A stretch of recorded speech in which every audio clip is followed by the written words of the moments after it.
কলকাতার বনেদি বাড়িগুলোর মধ্যে অন্যতম বাড়ি হলো দর্জিপাড়া মিত্র বাড়ি। আর এই বাড়ির কালী পুজো কিন্তু অন্যতম বিখ্যাত। এই বাড়ির ঠিকানা নির্মল মিত্র স্ট্রিট, শ্যামবাজার, দর্জিপাড়া, কলকাতা। শোনা যায় পুজোর সূচনা হয়েছিল আজ থেকে প্রায় 233 বছর আগে। নেপথ্যে ছিলেন প্রাণকৃষ্ণ মিত্র। ইতিহাস বলছে প্রাণকৃষ্ণের সঙ্গে বন্ধুত্ব ছিল মৃৎশিল্পীদের। তারা কিছুটা আনমনেই গড়ে তুলেছিলেন কালী মূর্তি। ঘোর কৃষ্ণবর্ণের সেই মাতৃমূর্তির বাবা ছিল এগিয়ে রাখা।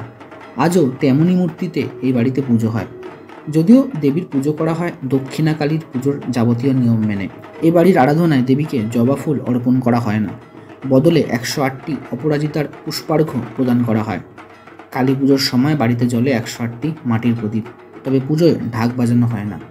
ঘরে তৈরি আচার, বড়ি ও মাখনের নৈবেদ্য সাজিয়ে দেওয়া হয় পুজোর সময়। অন্নভোগের চল এ বাড়ির পুজোয় নেই, বদলে থাকে লুচি, নানা ধরনের ফল ও নারকেলের তৈরি নানা রকমের মিষ্টি। আসলে দুর্গাপুজোর সময় যতটা ভিড় হয় দর্জিপাড়ার মিত্রবাড়িতে, কালী পুজোর সময় অতটা হয় না। কিন্তু কালী পুজোতেও কিন্তু জাঁকজমকের কোনো কমতি নেই।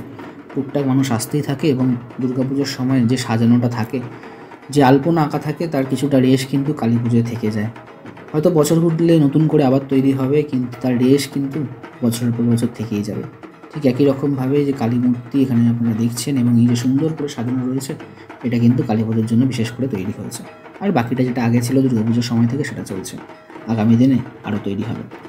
আজকের এই প্রতিবেদন কেমন লাগলো অবশ্যই কমেন্ট বক্সে লিখে জানাবেন। যারা প্রথমবার তারা অবশ্যই চ্যানেলটা সাবস্ক্রাইব করে পাশের বেল আইকনটাকে প্রেস করে রাখবেন। পরে আরেকটা ভিডিওতে আরও কিছু ইনফরমেশন নিয়ে ফিরে আসবো। ততদিন সঙ্গে থাকুন, ভালো থাকুন।